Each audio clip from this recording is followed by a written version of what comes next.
Les éditions Sixtreed, avec l'aimable autorisation des éditions Perrin, présentent La guerre de sécession de John Keegan, lu par François Cottrell.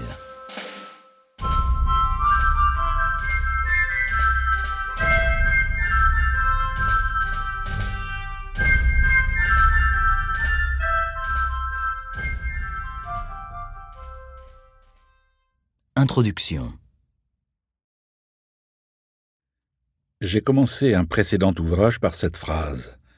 La Première Guerre mondiale fut cruelle et inutile.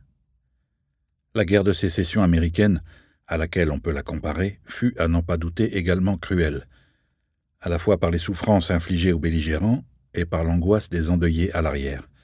Mais elle ne fut pas inutile. En 1861, le désaccord né de l'esclavage, entre autres points de divergence entre le Nord et le Sud, était si vif que sa seule issue consistait en un puissant sursaut d'énergie. Certainement à cause de la conviction que seul l'esclavage pouvait contenir le problème racial en Amérique, la solution passerait probablement par une séparation permanente des États esclavagistes du reste du pays, et peut-être, étant donné les conséquences d'une telle séparation, par une guerre. Celle-ci n'était pourtant pas inévitable. Plusieurs facteurs politiques et sociaux auraient pu conduire à une solution pacifique. Si le Nord avait été gouverné par un président installé et non nouvellement élu, et dont les vues anti-esclavagistes avaient été moins provocatrices pour le Sud. Si le Sud avait bénéficié de dirigeants aussi compétents et éloquents que Lincoln. Si les deux partis, et surtout le Sud, avait moins subi le militarisme amateur des régiments de volontaires et des clubs de tir du monde anglo-saxon, de part et d'autre de l'Atlantique au milieu du siècle. Si l'industrialisation n'avait pas si fortement persuadé le Nord qu'il pouvait tenir tête à l'agressivité sudiste. Si l'appétit de l'Europe pour le coton n'avait pas convaincu tant de planteurs et de producteurs au sud de la ligne Mason-Dixon, qu'ils avaient les moyens de dicter au monde les termes d'une diplomatie séparatiste. Et si tant de si ne s'était pas agrégé dans les mentalités du Nord comme du Sud, la simple prise en compte de la paix et de la nécessité de son maintien aurait pu couvrir les clameurs des foules en marche et des appels au recrutement, et sortir le pays de l'agitation fébrile et guerrière au profit du calme et du compromis. Les Américains étaient passés maîtres dans l'art de la conciliation. Une demi-douzaine de compromis majeurs avaient déjà écarté la menace de la sécession au cours du XIXe siècle. De fait, le recours tacite à des ententes était devenu la règle des relations avec les anciens suzerains coloniaux au début du siècle, depuis l'aberrante guerre de 1812 avec la Grande-Bretagne. Malheureusement, les Américains étaient aussi gens de principe. Ils les avaient inscrits dans les préambules de leurs remarquables documents institutionnels, la Déclaration d'indépendance, la Constitution et ses 10 premiers amendements, ou Bill of Rights, et en cas de provocation, cet esprit de principe devenait leur guide. Puis encore, les principaux points de divergence entre le Nord et le Sud en 1861 pouvaient être interprétés comme autant de principes. L'indivisibilité et le pouvoir souverain de la République et les droits des États étaient liés aux passions de l'âge d'or de la naissance de la nation et pouvaient être de nouveau invoqués lorsque la République était menacée. Henry Clay et John C. Calhoun, idéologues profondément sincères et éloquents, les avaient clamés et ressassés au cours des querelles politiques des premières décennies du siècle. Enfin, l'Amérique avait malheureusement produit des leaders d'opinion d'une formidable force de persuasion. Pour le malheur du Sud, après avoir dominé le débat dans la première moitié du siècle, la question de principe cessait d'être un duel verbal et menaçait de devenir un appel à l'acte au moment même où le Nord se dotait d'un dirigeant plus éloquent et plus belliqueux que tous les autres. En 1861, la guerre frôlait la surface du débat. À peine le Sud eut-il commencé à s'organiser dans le sens de la sécession qu'il nomma non seulement son propre président confédéré, mais aussi un secrétaire à la guerre et des secrétaires d'État, du Trésor et de l'Intérieur. Et à peine installé au pouvoir, le président Lincoln enrôlait les milices des États du Nord au sein du service fédéral et appelait des volontaires par dizaines de milliers. En l'espace de quelques semaines, une des nations les plus paisibles du monde civilisé bruissait, sinon d'hommes en armes, du moins d'hommes qui réclamaient des armes, défilaient et s'entraînaient au maniement des armes. Les armes elles-mêmes n'apparurent pas tout de suite, mais ce délai ne suffit pas à calmer les esprits, car le défi lancé à l'intégrité et à l'autorité de la République avait attisé de profondes passions populaires. Dans l'Ancien Monde, cette agitation était devenue, par les luttes de libération nationale, dans la partie hispanophone du continent américain comme dans sa moitié anglophone, la préoccupation des populations. L'Amérique de 1861, celle du Nord comme celle du Sud, avait tacitement décidé que les questions de principe soulevées par l'élection d'Abraham Lincoln étaient suffisamment sérieuses pour combattre en leur nom. Cette décision allait donner au conflit imminent un objectif inflexible. Il deviendrait une guerre entre peuples, et de chaque côté, ceux qui considéraient jusqu'alors ne former qu'une seule nation commenceraient à prendre conscience de leurs différences et à les juger plus importantes que les valeurs qu'ils acceptaient depuis 1781 comme permanentes et contraignantes. Le conflit serait donc une guerre civile, et c'est ainsi qu'il serait rapidement qualifié et reconnu. Entre-temps, cependant, les dirigeants du Nord et du Sud commencèrent à envisager quelle forme la guerre devrait prendre si elle devait frapper leur peuple. La question pour le Sud était simple. Il lui faudrait défendre ses frontières et repousser tout envahisseur. Pour le Nord, les choses étaient plus complexes. Toute guerre serait une rébellion, un défi à son autorité qu'il faudrait vaincre. Mais comment et plus fondamentalement où faudrait-il infliger la défaite? Le Sud représentait la moitié du territoire national, une zone immense qui ne jouxtait les régions organisées du Nord qu'en quelques points fort distants les uns des autres. Des contacts existaient entre le Sud et la région des grandes villes du Nord, dans le corridor du littoral atlantique du Maryland et de Pennsylvanie, région largement équipée en chemin de fer. Il y avait quelques connexions ténues dans la vallée du Mississippi aux longues liaisons fluviales, mais où les villes étaient rares et la population peu dense. En conséquence, quand la guerre éclata en avril 1861, elle commença de façon aventureuse. Non préparées et sans directive réelle, les armées embryonnaires s'affrontaient quand elles se retrouvaient et comme elles le pouvaient. Les premiers heurts eurent lieu dans ce qui deviendrait l'État de Virginie occidentale, des engagements mineurs sur ce que le correspondant du Times de Londres qualifierait de champ de bataille non livré. Ce fut grandement à l'avantage du Sud que le premier affrontement majeur de la guerre, dit première bataille de Manassas ou du Bull Run, s'acheva. Il eut des conséquences lamentables pour les États-Unis. Cette conclusion inespérée démoralisa le Nord, mais convainquit le Sud que la victoire ultime était à sa portée. Si l'affrontement avait tourné différemment, ce qui aurait pu facilement être le cas, la guerre se serait peut-être achevée plus rapidement et à un coût bien moindre pour les deux parties. En ces circonstances, après la bataille du Bull Run, la guerre serait menée comme une entreprise majeure nécessitant de part et d'autre la mobilisation la plus totale des ressources. Cependant, ce premier affrontement n'indiquait pas de marche à suivre pour le Nord ou pour le Sud.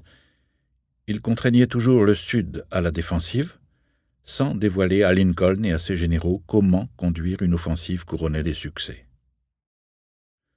Le très décrié général George McClellan, organisateur de génie mais stratège et guerrier sans enthousiasme, décida de déplacer l'armée du Potomac des environs de Washington jusqu'aux abords de Richmond, en lui faisant descendre par mer la baie de Chesapeake. C'était une idée heureuse car elle permettait d'éviter les franchissements de rivières qui seraient âprement disputés dans le nord de la Virginie pendant la marche d'approche d'une capitale à l'autre. Ce qu'elle épargna à l'armée de l'Union fut démontré lors de la campagne terrestre ou Overland Campaign de 1864, quand le général Ulysses S. Grant dut livrer une succession de batailles meurtrières comme Spotsylvania et Cold Harbor. La campagne de la péninsule, ainsi que fut baptisée l'opération de McClellan, aurait pu être gagnée. Mais le caractère timoré de son instigateur le priva de résultats significatifs, obligeant l'armée du Potomac à se cantonner à de stériles combats frontaux dans le nord de la Virginie. Cet échec favorisa également l'émergence du général Robert E. Lee, qui allait contrecarrer toutes les tentatives d'offensive de l'armée du Potomac pendant 3 ans, tout en lançant lui-même plusieurs offensives en territoire unioniste. Une stratégie unioniste efficace, quoique longtemps débattue, apparut enfin presque par hasard lorsque la victoire du général Grant au fort Henry et Donelson le conduisit à faire la première incursion sérieuse en territoire confédéré en descendant le Tennessee. Grant inaugurait ainsi la campagne à l'ouest, en réalité au centre méridional des États-Unis. Il devait inventer 2 autres stratégies, vivre sur le pays et infliger des pertes significatives. Plusieurs grands chefs de guerre de l'Union, dont Winfield Scott, le général en chef, et McClellan, son successeur, répugnaient à faire payer par le sang la rébellion de la Confédération et croyaient que le temps et une conduite plus clémente des combats détourneraient le Sud, supposé compter un nombre important d'unionistes discrets, de la guerre et l'inciteraient à adopter un esprit de réconciliation. La vision de Grant était moins tiède. Sans être sanguinaire, il croyait que seuls des coups violents amèneraient la guerre à son terme, et tout en déplorant l'effusion de sang, il combattit toujours pour gagner. Sa première grande bataille à Shiloh, après celle des forts Henry et Donelson, fut un épouvantable bain de sang qui révéla au pays la nature du conflit dans lequel il s'était engagé. Cette prise de conscience fut salutaire, car par la suite les pertes humaines ne cessèrent de croître. Ainsi, la guerre de sécession devint involontairement une guerre de décompte des morts, tout comme le serait plus tard la guerre du Vietnam. Le Nord-Vietnam, très peuplé, serait capable de supporter de telles saignées dans les années 1960. Il livrerait chaque année à la mort 50 000 nouveaux soldats, sans jamais faillir à son effort de guerre face à l'armée américaine et à ses alliés. Le Sud américain ne pouvait supporter un tel coup humain. De 1861 à 1864, il sembla capable de remplacer les hommes perdus au combat ou à cause des maladies, mais cette apparente invulnérabilité était trompeuse. La guerre saigna progressivement le Sud à mort, tandis que le Nord, bien plus peuplé, maintenait ses effectifs malgré ses souffrances, et continuait à se battre. Alors que le Nord sapait les réserves de combattants du Sud, fortes d'environ 1 million d'hommes, il dévorait aussi son territoire. La campagne de Shiloh inaugura la scission du Sud, tout en lui infligeant de lourdes pertes. Cette scission fut suivie d'une fragmentation, Grant coupant tout d'abord à travers le sud du Tennessee pour atteindre le sud de la Géorgie, puis séparant le sud profond des États frontaliers. Il grignota ensuite le sud par fragments de plus en plus petits, tout en lui imposant d'autres pertes. Le sud, ou plus précisément l'armée de Virginie du Nord, commandée par Lee, fut incapable d'infliger de semblables dommages au nord. Les invasions confédérées de la Pennsylvanie et du Maryland ne furent guère que des raids à grande échelle. Aucune d'elles ne permit d'établir des bases permanentes, et alors que Lee disposait d'importants effectifs, en particulier sur l'Antietam et à Fredericksburg, ces batailles lui coûtèrent fort cher. Après l'échec de ces intrusions, Lee n'eut plus de stratégie à l'Est. Il ne put que maintenir une solide défense, tout en observant le Nord déployer une stratégie toujours plus efficace à l'Ouest.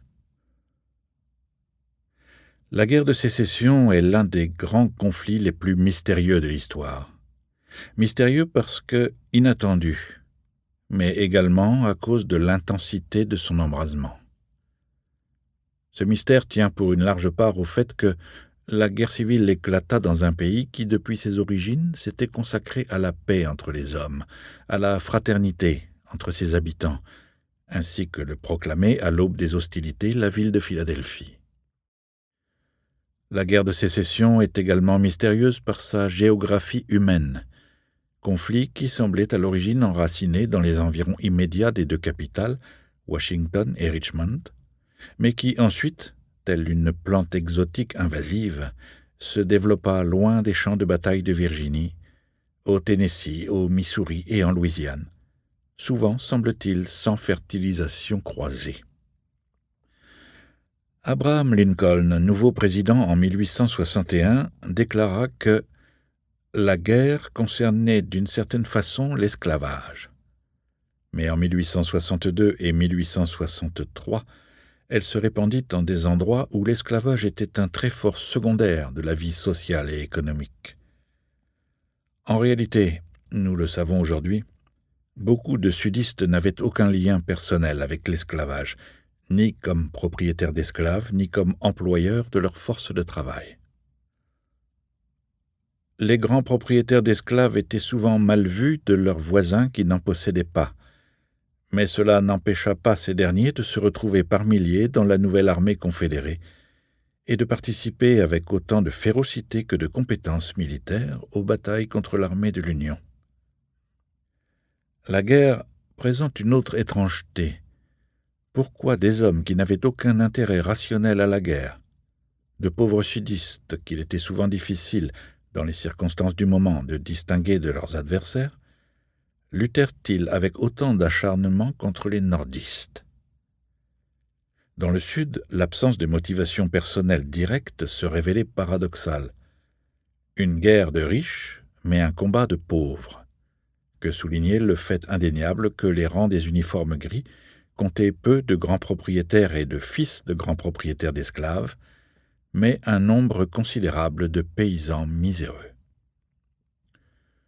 La richesse relative du Nord et du Sud ajoute également une dimension insolite au conflit. D'un point de vue purement comptable, le Sud aurait dû être assez riche pour soutenir un sérieux effort de guerre contre le Nord. La richesse par tête du Sud était plus élevée que celle du Nord, mais uniquement grâce à la valeur marchande des esclaves et aux cultures agricoles de rapport, bien tous rassemblés entre des mains privées. La valeur en capital et en revenus de l'économie nordiste dépassait de beaucoup celle du Sud, parce que le Nord produisait en grande quantité des matières premières essentielles, fer, acier, métaux non ferreux, charbon, produits chimiques, et avait accès aux terminaux maritimes. De plus, la production du Sud en produits manufacturés était médiocre. En 1861, le Nord était devenu exportateur de charbon et d'acier pour son propre compte. En 1900, sa production en matériel de guerre essentiel excéderait celle du Royaume-Uni. Ce renversement de fortune commerciale était déjà perceptible au début de la guerre de sécession. Qu'un ennemi dépassé économiquement et numériquement par l'autre, comme l'était le Sud par le Nord, ait eu la capacité de s'engager dans une lutte d'une telle ampleur, ne fait qu'ajouter à l'énigme de ce conflit.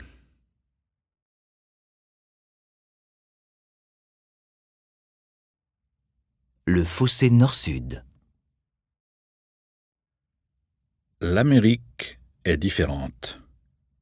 Bien qu'aujourd'hui l'exception américaine, ainsi qu'on la nomme, soit devenue un sujet d'étude universitaire, les États-Unis, sauf sur le plan de la richesse et de la puissance militaire, sont moins exceptionnels qu'ils ne l'étaient à l'époque où l'on ne pouvait s'y rendre qu'en bateau à voile à travers l'Atlantique. Avant que Hollywood, les médias télévisuels et l'industrie internationale de la musique n'aient universalisé la culture américaine, l'Amérique était une terre et une société vraiment très distinctes de l'ancien monde qui lui avait donné naissance. Les Européens qui effectuaient la traversée relevaient des différences de toutes sortes, non seulement politiques et économiques, mais aussi humaines et sociales. Les Américains étaient physiquement plus grands que les Européens, et même leurs esclaves étaient plus grands que leurs aïeux africains, grâce à la surabondance de nourriture que produisaient les fermes américaines. Les familles accordaient à leurs enfants une liberté inconnue en Europe. Elles répugnaient à punir leurs fils et leurs filles comme le faisaient les parents européens.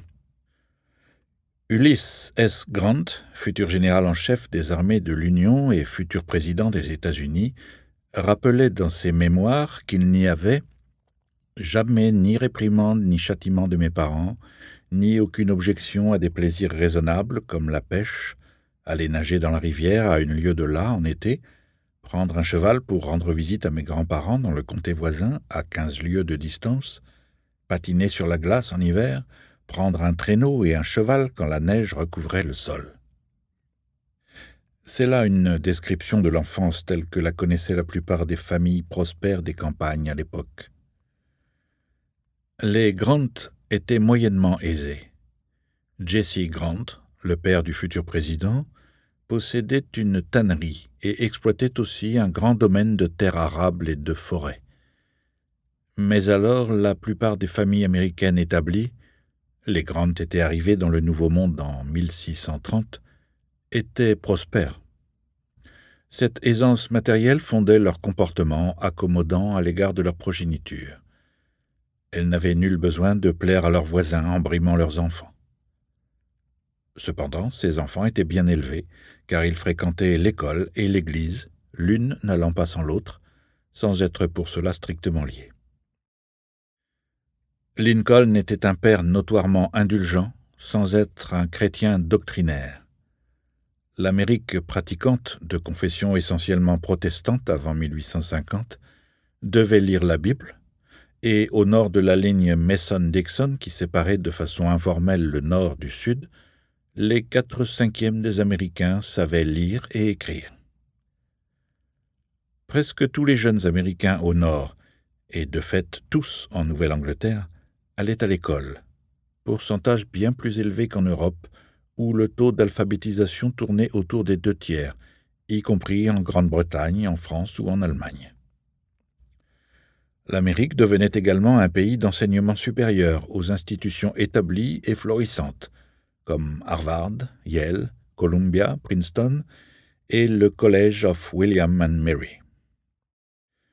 Elle pouvait se permettre de fonder et de diriger des universités parce qu'elle était nettement plus prospère que l'Europe, riche sur le plan agricole, quoiqu'elle ne fût pas encore exportatrice dans ce domaine, et toujours plus riche sur le plan industriel.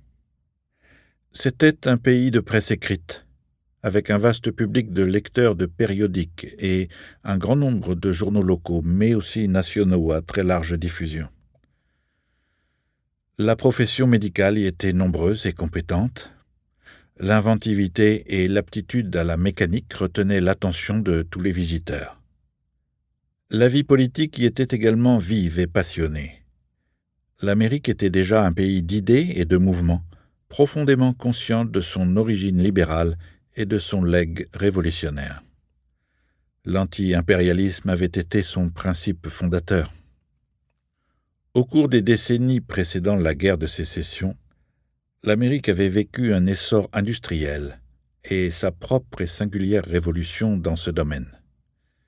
La révolution industrielle de l'Angleterre avait trouvé son impulsion dans le développement de la machine à vapeur, alimentée par les abondants gisements de houille de l'île et orientée vers l'exploitation de ces grands gisements de minerais métalliques. L'Amérique, au XIXe siècle, commençait également à extraire la houille et le minerai de fer, dont son sol regorgeait, mais à l'origine, 2 autres sources d'énergie alimentèrent en priorité ces usines et ces ateliers toujours plus nombreux: la force hydraulique et le bois. Les rivières de la Nouvelle-Angleterre, de l'État de New York et de la Pennsylvanie furent équipées de roues à aubes et les immenses forêts exploitées pour fournir du bois de chauffage. En Europe, le temps était bien révolu où les forêts pouvaient être coupées pour servir de combustible. Le continent, à l'exception de l'intérieur des terres en Scandinavie et en Russie, était très déboisé. En Amérique, les arbres étaient encore un obstacle à abattre pour dégager des terres à cultiver, mais ils fournissaient aussi, une fois sciés, le matériau de base pour toutes sortes de constructions et de produits manufacturés. L'Amérique devait recourir à la déforestation pour cultiver ses sols, et au cours de ce processus, industrialisation et défrichement allèrent de concert. Au cours des années 1830 et ensuite, la ville de New York consuma chaque année des millions de charges de bois coupé et dépouillé en provenance du Maine et du New Jersey. Les mines ne furent exploitées et ne se développèrent que progressivement, à l'origine avec des immigrants venus des houillères d'Angleterre et des vallées du Pays de Galles. Mais en 1860, la production des filons d'anthracite de Pennsylvanie avait été multipliée par 40 en 30 ans. À cette date, il était possible de discerner une géographie économique particulière des États-Unis, avec des régions industrielles en expansion centrées sur l'État de New York, la Pennsylvanie et la région des Alleghenies dans les Appalaches, une zone industrielle en développement autour de Pittsburgh et une zone florissante d'industrie textile et mécanique dans le sud de la Nouvelle-Angleterre. Dans le nord, la proportion d'ouvriers agricoles dans la main-d'œuvre était tombée en dessous de 40%, alors qu'elle demeurait supérieure à 80% dans le sud. Une carte économique montrerait qu'il n'existait aucun centre industriel au sud d'une ligne de Saint-Louis à Louisville et Baltimore. Dans le sud, les 9/10 de la population vivaient dans les campagnes, mais un quart seulement au nord. Le bois fournissait l'énergie pour les bateaux à aubes que l'on voyait en 1850 sur toutes les voies navigables, et pour les locomotives qui devenaient familières sur les voies ferrées qui s'étendaient pour relier entre elles les villes les plus importantes et atteindre les ports maritimes. On comptait 15 000 kilomètres de voies ferrées aux États-Unis en 1850 et près de 40 000 10 ans plus tard. Les rivières puis les canaux avaient été le moyen de transport et d'approvisionnement au premier stade de l'expansion économique. Puis les chalands sur les canaux et les bateaux à vapeur sur les fleuves furent rapidement dépassés par le chemin de fer.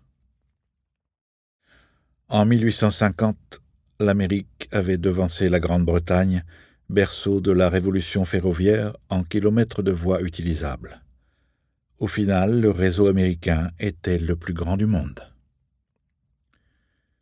Les États-Unis demeuraient un client de l'industrie européenne, en particulier de la Grande-Bretagne d'où venaient la plupart des biens manufacturés, mais cela tenait à l'avantage que la Grande-Bretagne avait pris au départ dans la révolution industrielle. À la fin du siècle, ce ne serait plus le cas. Au même moment, l'Amérique cessait d'être essentiellement rurale pour devenir urbaine. Au début de la guerre de sécession, elle comptait plus d'habitants des campagnes que de citadins, surtout dans le sud, mais la tendance était à l'accroissement du nombre de citadins. Les villes se créaient à un rythme effréné et croissaient à une vitesse exponentielle. Les vieilles cités de peuplement colonial, Boston, New York, Philadelphie, Baltimore, conservaient leur importance, mais de nouvelles villes apparaissaient et s'étendaient, en particulier au-delà de la chaîne des Appalaches et même du Mississippi. Pendant un temps, Cincinnati sembla promise à devenir la plus importante des nouvelles métropoles, mais elle fut rapidement devancée par Chicago, dont la population passa de 5 000 âmes en 1840 à 109 000 en 1860. On pourrait dire que Chicago ne faisait que suivre le rythme des États-Unis eux-mêmes, dont la population de 5 306 000 habitants en 1800 atteignit 23 192 000 en 1850. Cet accroissement provenait pour partie de l'immigration, quoique les décennies de migration massive fussent encore à venir, mais tenait pour l'essentiel à un taux de natalité élevé. La productivité étonnante des États-Unis assurait du travail à tous les habitants des villes, tandis que l'abondance des terres où s'installer dans les nouveaux territoires au-delà des Appalaches et du Mississippi attirait en grand nombre les fermiers potentiels ou ceux qui cherchaient de meilleurs sols. Dans quelque direction que le visiteur promenât le regard, le pays était en pleine croissance. L'Amérique ne renonçait pas à la terre, au contraire. Dans les 20 années précédant 1860, des zones immenses du sous-continent furent livrées à la charrue. Mais ce travail fut accompli par des migrants de l'intérieur, qui abandonnaient leurs foyers sur les sols minces et épuisés de la Nouvelle-Angleterre, de Virginie et des Carolines, pour partir vers de nouvelles terres à l'ouest, dans les vallées du Mississippi, du Missouri et au-delà. La politique agraire fédérale encourageait ces migrants. En 1800, la terre publique se vendait 2 $ l'acre, un quart de la somme à payer comptant et le reste en 4 ans. En 1820, le prix était tombé à 1,25 $ l'acre. La terre se vendait en fraction d'une parcelle de 640 acres. En 1832, le gouvernement accepta des offres pour 1/16 de parcelle, soit 40 acres. En 1862, le Congrès vota le Homestead Act, loi du peuplement, qui accordait à un colon la libre propriété de 160 acres s'il les exploitait pendant 5 ans. Cette législation transféra 80 millions d'acres de terrain public au privé et permit l'installation d'un demi-million de personnes. Alors que la colonisation s'étendait vers les terres plus lointaines des prairies de l'Iowa, du Kansas et du Nebraska, les premiers arrivants furent les mieux lotis. Les prairies furent peuplées pendant une période exceptionnelle de climat humide, ce qui offrit aux plus laborieux de superbes récoltes.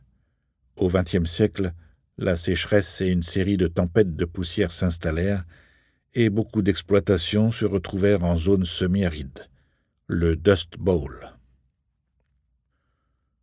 Le peuplement ne concernait pas uniquement des hommes libres. Les profits liés au coton attirèrent les planteurs vers de nouveaux territoires à l'ouest pendant la période 1830-1850, en particulier vers les terres grasses et riches de l'Alabama et du Mississippi, la Black Belt, ainsi nommée parce que la terre y était noire, et même jusqu'aux vallées du Texas. On a calculé que 800 000 esclaves furent déplacés par leurs propriétaires de la côte atlantique vers l'intérieur entre 1800 et 1860. L'Amérique croissait non seulement en population, mais aussi en richesse. Le pays n'était pas encore exportateur, sauf de coton, et son énorme marché intérieur consommait tout ce qu'il pouvait produire. L'Amérique entière s'industrialisait dans les années 1850, en particulier les zones peuplées depuis le XVIIIe siècle, la Nouvelle-Angleterre, la Pennsylvanie, l'État de New York et une partie de la Virginie. Le cœur de l'industrialisation se situait dans le Connecticut, qui avait d'excellentes liaisons par fleuve et par canot avec d'autres parties de la région, et de nombreuses sources d'énergie hydraulique pour les machines des usines. Même en tant qu'économie pré-industrielle, l'Amérique avait besoin de la production des ateliers et des usines de la Nouvelle-Angleterre, dont les méthodes de travail seraient copiées partout dans le monde. Ce fut au Connecticut que naquit le système américain dit de manufacture, également qualifié avec justesse de système des pièces interchangeables. Une main-d'œuvre bien éduquée et formée apprit à fabriquer des pièces en métal ou en bois selon des normes de tolérance si étroites qu'il était possible d'assembler n'importe quel produit manufacturé à partir des pièces nécessaires prises au hasard. Le fusil Springfield de l'armée américaine en était un exemple. Il impressionna tant des visiteurs britanniques de l'armurerie Springfield que le gouvernement britannique acheta les machines appropriées afin d'équiper son armurerie à Enfield pour la guerre de Crimée. Lorsqu'en 1861 le gouvernement américain fut confronté à une grande demande de fusils, l'armurerie d'Enfield répondit à une large part de ses besoins. Comme les produits de Springfield et d'Enfield avaient à peu près le même calibre, les cartouches américaines convenaient aux deux de façon très satisfaisante, de sorte que les soldats de l'Union ne faisaient guère de différence entre les deux types de fusils. Beaucoup de bons républicains partirent donc au combat avec des armes portant les initiales VR pour Victoria Regina, gravées sous une couronne sur la platine de leur fusil. Le système des pièces interchangeables permit également la fabrication et l'assemblage d'horloges, de montres et de machines agricoles, et d'un nombre croissant d'instruments permettant des gains de temps que l'inventivité américaine apporta au reste du monde. L'Amérique connaissait un manque chronique de main-d'œuvre dans les villes comme dans les campagnes, de sorte que tout instrument susceptible de multiplier le travail d'un ouvrier était rapidement adopté. La machine à coudre, qui permettait aux maîtresses de maison de confectionner des vêtements pour toute la famille, ou à la couturière locale de créer une petite entreprise, fut largement adoptée en Amérique dès qu'elle fut mise au point. Dans le même temps, les fermiers achetaient des moissonneuses, des lieuses, des semoirs qui pouvaient accomplir les tâches pour lesquelles la main-d'œuvre manquait. L'élément le plus significatif de la mécanisation était antérieur au XIXe siècle. C'était l'égreneuse, une machine inventée par Eli Whitney en 1793, qui séparait la fibre de coton de la graine et qui révolutionna la production. Le processus, qui exigeait auparavant d'un esclave 1 heure de dur labeur pour produire 1 livre de coton, se réalisait en quelques minutes de façon mécanique. Peu de coton aboutissait à des produits manufacturés dans le Sud, qui envoyaient le coton brut dans le Nord pour être filé, et devaient donc le racheter sous forme d'étoffe ou de produits finis. La dépendance du Sud à l'égard des ressources du Nord correspond à une fracture sociale. Le Sud demeurait ce que le Nord avait été au XVIIIe siècle, une société agraire et rurale. La plupart des sudistes vivaient de la terre et d'une agriculture de subsistance, élevant des porcs et cultivant maïs et tubercules divers, dont ils consommaient l'essentiel ou qu'ils vendaient sur place. Alors que les nordistes commencèrent au XIXe siècle à migrer des campagnes vers les villes, où ils trouvaient des emplois salariés. Cependant, l'empressement des hommes des deux bords pendant la guerre à fraterniser de façon formelle ou informelle au cours des trêves, et leur disposition à se laisser capturer, balaient l'idée selon laquelle les deux sociétés étaient profondément différentes. Malgré le conflit, les Américains restèrent Américains. L'accent mis à part, beaucoup de nordistes se plaignaient de pouvoir à peine comprendre la façon de parler des sudistes. Les soldats des deux camps se ressemblaient bien plus qu'ils n'étaient différents. Dans leur immense majorité, ils étaient les uns et les autres gens de la campagne, fils de fermiers âgés d'une vingtaine d'années et qui avaient quitté leur terre pour entrer dans l'armée. Mais les différences entre le Nord et le Sud tenaient beaucoup au caractère de leurs armées. Les sudistes étaient presque sans exception originaires de petites villes ou fils de modestes agriculteurs. Seule une minorité d'entre eux possédait des esclaves. Sur une population blanche de 5 millions au sud, seuls 48 000 étaient considérés comme planteurs, c'est-à-dire propriétaires de plus de 20 esclaves. Seuls 3 000 en possédaient plus de 100 et 11 plus de 500. Une richesse vraiment stupéfiante quand un jeune ouvrier agricole en bonne forme coûtait $1 millier. Les demeures aux colonnades blanches, entourées de grands arbres et à l'écart des cabanes des ouvriers agricoles, existaient bien, mais davantage encore dans l'imagination des étrangers. Des 4 millions d'esclaves dans le Sud, la moitié appartenait à des gens qui en possédaient moins de 20, le plus souvent 1 ou 2 qu'ils employaient pour travailler sur des exploitations de subsistance où ils cultivaient le maïs et élevaient des porcs. La plupart des sudistes étaient donc des petits fermiers qui vivaient au jour le jour et n'avaient aucun esclave. D'où l'expression si souvent formulée lors des moments difficiles pour la Confédération, « une guerre de riches, mais un combat de pauvres ». La plupart des soldats confédérés étaient de conditions misérables, ce qui souleva constamment la question « Pourquoi, s'il en était ainsi, les sudistes combattirent-ils aussi longtemps et aussi bien ?» La réponse tient en partie à l'attachement de la plupart des sudistes à l'institution de l'esclavage, signe de prospérité et de réussite. Les propriétaires d'esclaves dominaient la politique du Sud.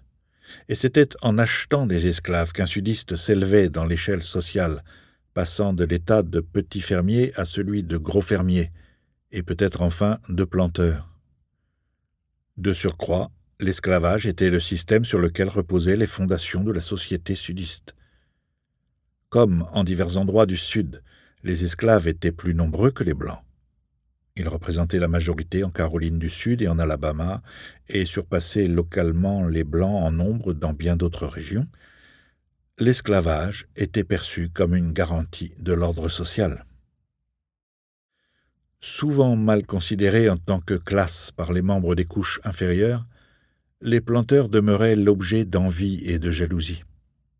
De tels désirs n'étaient pas irréalistes, car beaucoup de sudistes passaient effectivement de l'état de petit exploitant agricole à celui de planteur. Mais peu d'entre eux se retrouvèrent dans les rangs de l'armée confédérée, où furent massivement enrôlés des habitants des hautes terres du Sud, des régions vallonnées et couvertes de pinèdes de l'intérieur de la Géorgie, des Carolines et de Virginie. La ténacité légendaire du soldat sudiste était le fruit d'une éducation à la dure, dans un environnement inadapté à la culture du coton. Le soldat type du Nord venait aussi du monde rural, d'une terre familiale dont il espérait hériter quand l'heure viendrait. Contrairement aux sudistes et à ses espérances muettes mais constantes d'ascension sociale par la propriété d'esclaves, le nordiste ne pouvait pas entretenir un tel espoir d'ascension, sauf en abandonnant la terre pour s'installer en ville et occuper un emploi salarié. Au XIXe siècle, on changeait plus rapidement d'existence de cette façon en Amérique qu'en Europe. L'espoir d'une libération économique attirait les immigrants de l'Ancien Monde par milliers, et le déclenchement de la guerre de sécession en réduirait l'afflux sans l'arrêter pour autant. La jeune recrue du Nord avait presque certainement fréquenté l'école pendant plusieurs années et appartenait probablement à l'une des grandes confessions protestantes, méthodistes, presbytériennes ou baptistes. La foi et la pratique religieuse ne concernaient qu'une minorité d'hommes dans les régiments nordistes, mais en général c'était une minorité influente. Le capitaine John Gould du 10e régiment du Maine nota qu'il était « douloureux de savoir combien il y avait peu de chrétiens sincères dans notre grand régiment. Leur nombre était inférieur à 50, mais sans discussion, le régiment était meilleur à tous égards grâce à la présence de cette petite poignée d'hommes. Leur exemple était édifiant parce que c'étaient de bons soldats. Un chrétien qui se bat pour le droit est toujours un soldat modèle. Dans tous les moments d'épreuve, le régiment fut toujours plus fort parce qu'il avait ces quelques chrétiens. » Les régiments confédérés comptaient aussi en général un noyau de chrétiens d'une importance comparable, mais avec une différence. Le christianisme dans le Sud était entaché par l'esclavage, ce qui avait entraîné avant la guerre une scission au sein des églises baptistes et méthodistes. Même des soldats confédérés dévots pouvaient donc éprouver des sentiments violemment antichrétiens et applaudir au massacre des combattants noirs de l'Union à la bataille du Cratère en 1864, ou à l'exécution de prisonniers noirs à titre individuel.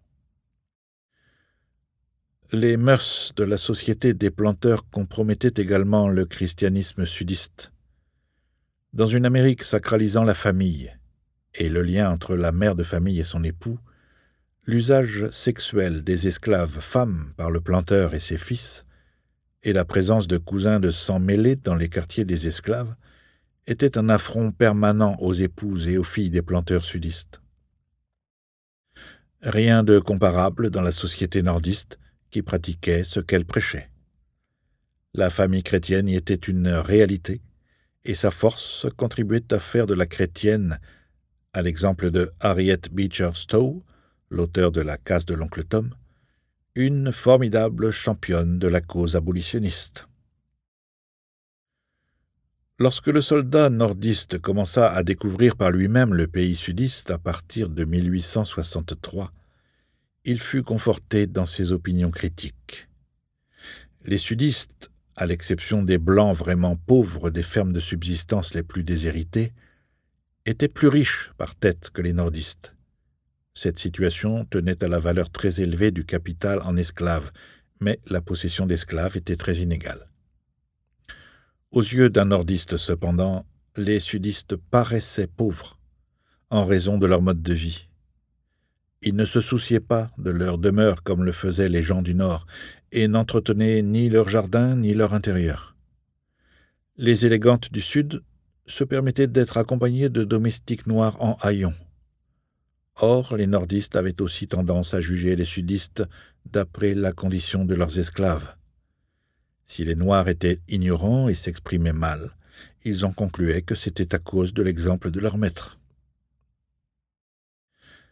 Cependant, malgré ces réelles différences entre les sociétés nordistes et sudistes, les soldats des deux camps partageaient de nombreuses similitudes.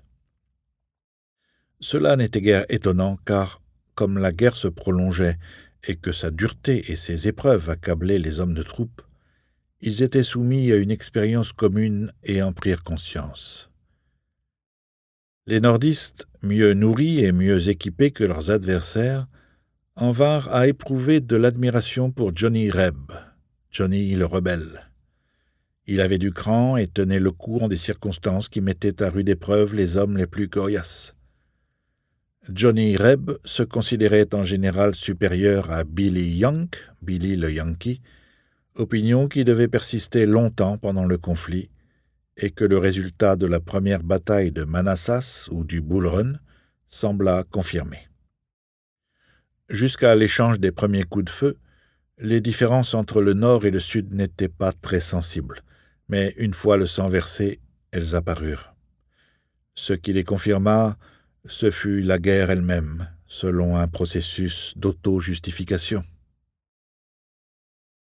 Dans la période qui précéda 1860, Dixie, la région continentale des États-Unis au sud de la ligne Mason-Dixon, se transformait en entité distincte, ce qu'elle n'était pas historiquement. En fait, même sous la Confédération, Dixie ne fut jamais uniforme, jamais ce sud solide qu'il devint après la guerre. Son territoire et son économie étaient trop variés, sa population trop diverse pour constituer une unité cohérente.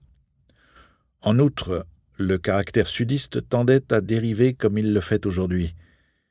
Il traversait la ligne Mason-Dixon et s'enfonçait dans le sud de l'Illinois et une partie du New Jersey, au point que l'on considérait Princeton comme une université sudiste. Bien qu'une majorité de sudistes en 1860 eût été de vieilles souches anglaises ou irlando-écossaises, ainsi que les Américains qualifiaient les colons venus de l'Ulster, des groupes importants de la population venaient d'ailleurs. Les citoyens de Charleston et de Savannah étaient souvent originaires de la Barbade, alors que les ancêtres de ceux de la Nouvelle-Orléans avaient dans de nombreux cas descendu le Mississippi à partir de la Nouvelle-France au Canada, en faisant étape dans d'autres villes francisées comme Saint-Louis au Missouri et Louisville au Kentucky. Le Sud n'était pas davantage uniforme en ce qui concernait les origines de sa richesse. Le revenu par tête de ses ressortissants libres était 2 fois supérieur à celui de leurs homologues du Nord. Tout cet argent n'était pourtant pas issu du coton. Le cotonnier est une plante exigeante dont la culture ne prospère que sur certains sols et sous des conditions climatiques particulières, comme la Black Belt du Sud profond, dans les îles au large des côtes de la Géorgie et des Carolines, et dans les zones les plus humides du Texas. Il était peu cultivé en Virginie, où le tabac demeurait la culture de base. La canne à sucre était la culture dominante au Mississippi, et celle du riz dans le bas pays des Carolines et de Géorgie. La population servile et la possession d'esclaves étaient liées à la production de base. Les zones les plus peuplées en esclaves se situaient en Caroline du Sud, le long du Mississippi, en Alabama, dans l'État du Mississippi et dans le centre septentrional de la Virginie. Les esclaves constituaient la majorité de la population en Caroline du Sud, mais pas seulement là.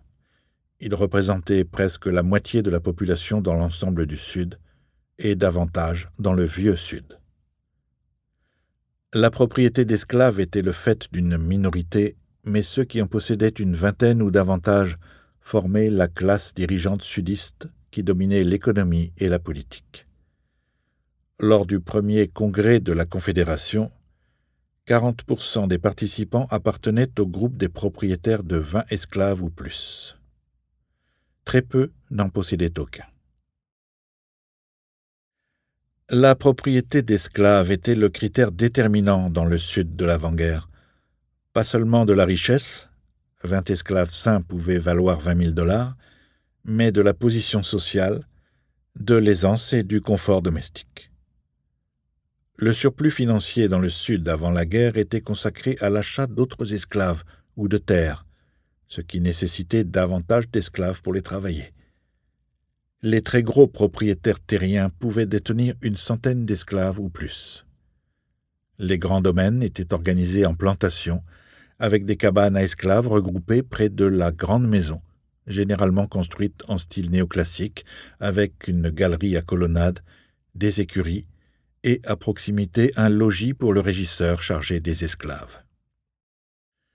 Une certaine image de la vie sur une vaste plantation, immortalisée par le célèbre roman « Autant en emporte le vent » et le film qui s'en inspira, s'est répandue dans les imaginations européennes et américaines, celle d'une aristocratie sans titre, d'une existence de loisirs, de seigneurs autoritaires, de femmes majestueuses et intrépides, servies par des esclaves de maison privilégiés, qui jouissaient par leur longue relation avec la famille d'une liberté de parole avec les enfants devenus adultes dont ils s'étaient occupés, et d'une existence vécue dans un contexte de repas plantureux, de divertissements sociaux fréquents et de prospérité sans souci. Le monde d'Autant en emporte le vent existait bien en de rares endroits, et cette existence même était un modèle auquel aspiraient les planteurs de moindre stature, et un échelon plus bas, les fermiers aisés. La richesse du Sud s'accrut au cours des années 1850 grâce à la flambée du prix des esclaves. Le prix marchand du coton avait doublé depuis 1845, et les gros producteurs réalisaient d'immenses profits, atteignant jusqu'à 20% de leur capital, et en dépensaient l'essentiel en produits de luxe, articles de mode européens, viande de cheval de qualité et vin français. Beaucoup de gros planteurs ne vivaient pas du tout sur leurs terres, mais laissaient aux intendants et aux régisseurs toutes les responsabilités. Ils passaient leur temps dans les capitales des États ou dans des résidences de campagne, en particulier dans des lieux comme Charleston en Caroline du Sud, Natchez dans le Mississippi, ou le nouveau quartier de Garden District à la Nouvelle-Orléans. Cependant, les villes sudistes, ou les cités dans le parler américain, étaient petites comparées à celles du Nord. La Nouvelle-Orléans était 4 fois plus peuplée que toute autre ville au sud. Montgomery, en Alabama, première capitale de la Confédération, connaissait la croissance la plus rapide, mais ne comptait que 36 000 habitants au moment de la sécession, date à laquelle la population de Chicago avait atteint 109 000 âmes en 20 ans, et où celle de Saint-Louis et de Cincinnati dépassait les 160 000. Richmond et Petersburg, à elles deux, ne comptaient que 56 000 habitants, et on ne trouvait aucune grande ville entre le Mississippi inférieur et la côte atlantique. Charleston avait même perdu des habitants au cours des années précédant la guerre.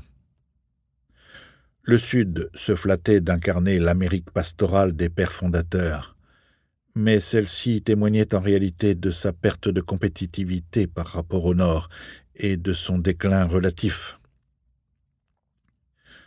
Au niveau industriel, il n'y avait aucune comparaison possible.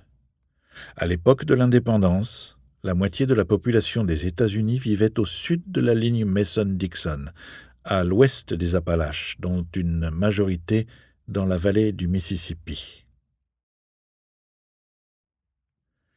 La capacité du Sud à concurrencer économiquement le Nord était limitée par son arriération en matière d'éducation.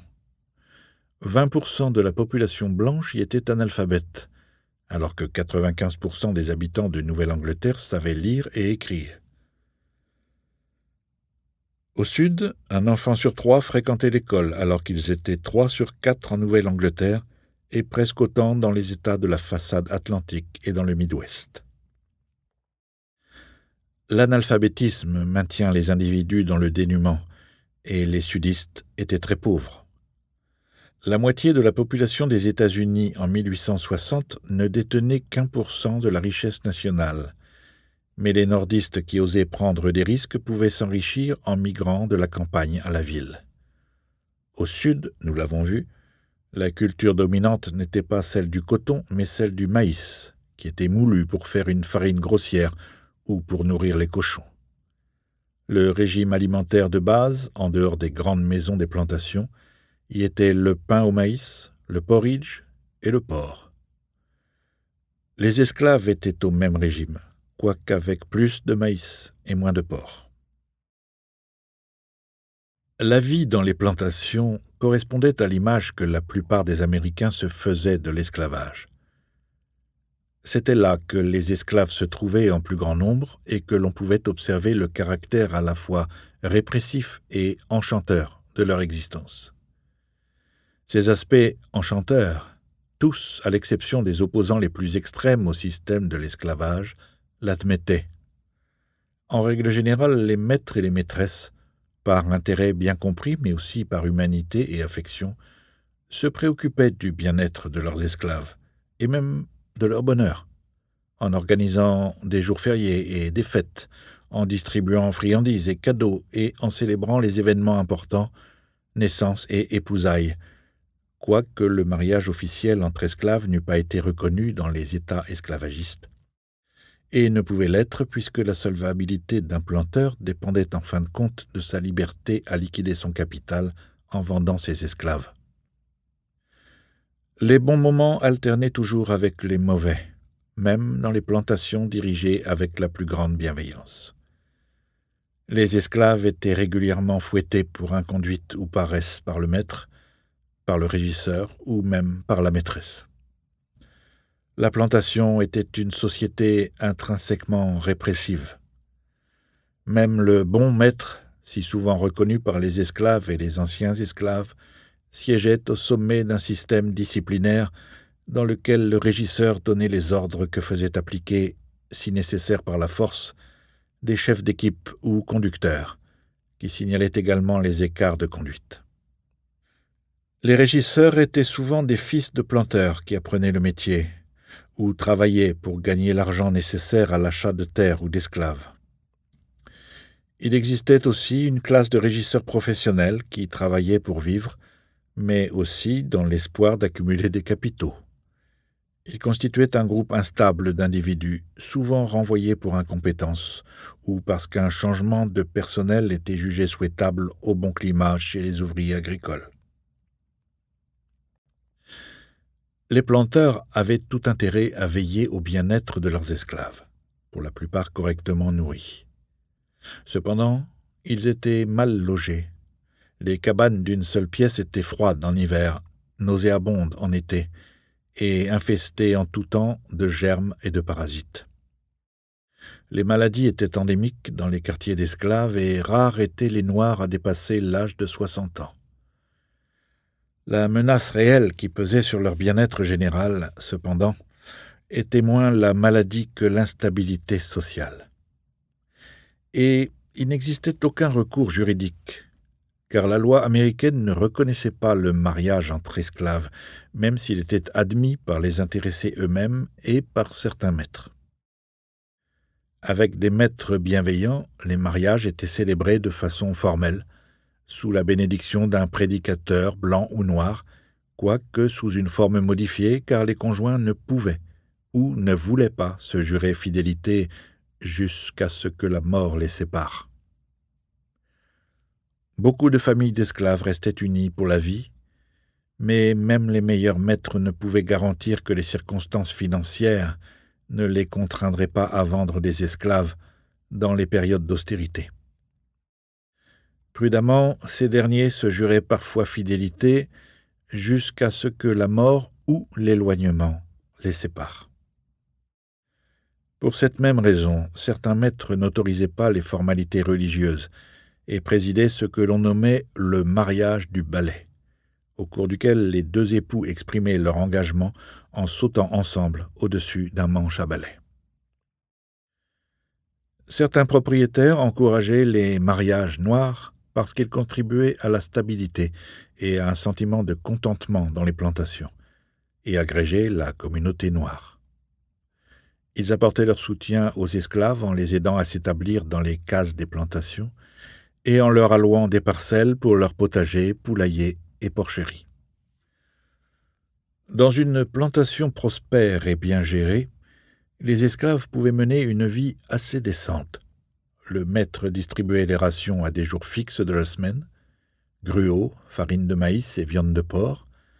L'esclave y ajoutait pommes de terre, pois et navets qu'il cultivait lui-même.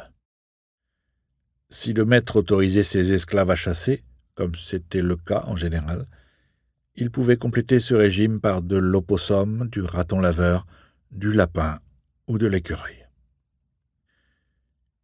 Une journée sur la plantation était dure, et le temps de travail en moyenne de 12 heures, bien que les esclaves eux-mêmes l'eussent estimé plutôt à 15. Le labeur s'arrêtait en général au crépuscule. Le dimanche était jour de repos, ainsi que très souvent le samedi après-midi. Lors des récoltes, les journées s'allongeaient et avec elles les pauses. Les diverses récoltes suivaient des calendriers différents.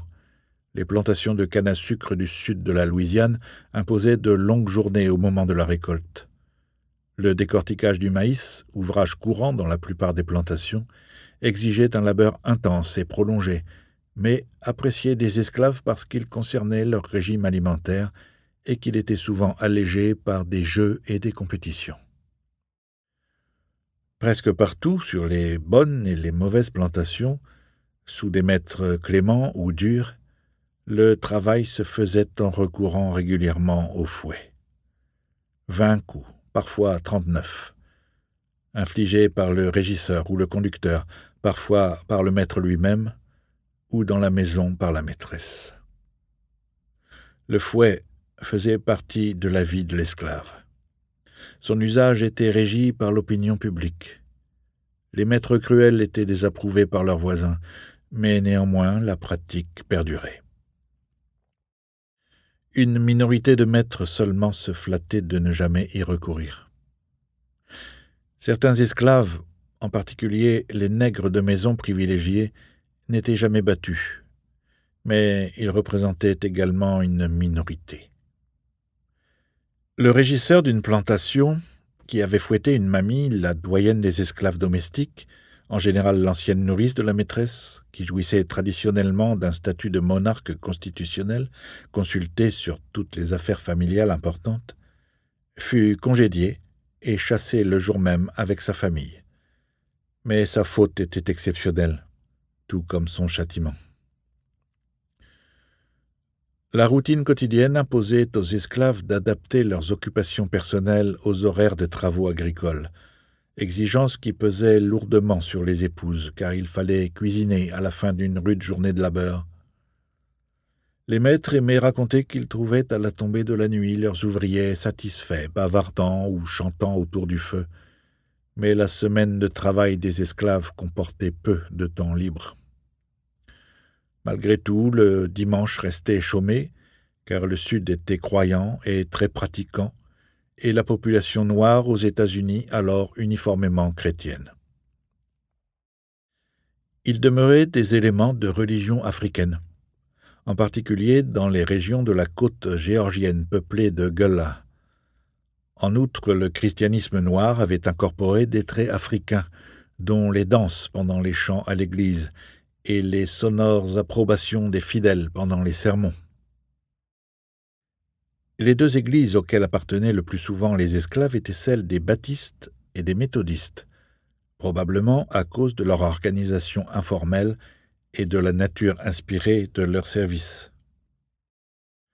Jusqu'à la fin du XVIIIe siècle, cependant, les églises blanches n'accueillirent pas de fidèles noirs. Les Blancs impliqués de quelque façon dans le système esclavagiste soupçonnaient à juste titre le christianisme noir d'être subversif par son message d'égalité entre tous les êtres humains, sa célébration de la pauvreté et de la soumission. Au cours du XVIIe siècle et au début du XVIIIe, des chrétiens blancs dévots jugèrent cet aspect de l'enseignement chrétien difficile à concilier avec l'image de l'esclavage.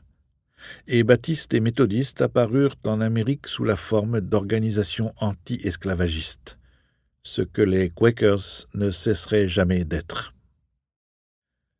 Progressivement cependant, les églises, en particulier celles comptant de nombreux fidèles propriétaires d'esclaves, comme les épiscopaliens et les presbytériens, commencèrent à justifier l'esclavage sur des bases doctrinales. En conséquence, l'Église épiscopalienne perdit presque tous ses adeptes noirs. Entre-temps, les esclaves trouvèrent le moyen de concilier leurs croyances chrétiennes avec une organisation ecclésiale, d'où l'essor d'églises noires et l'apparition de prédicateurs noirs.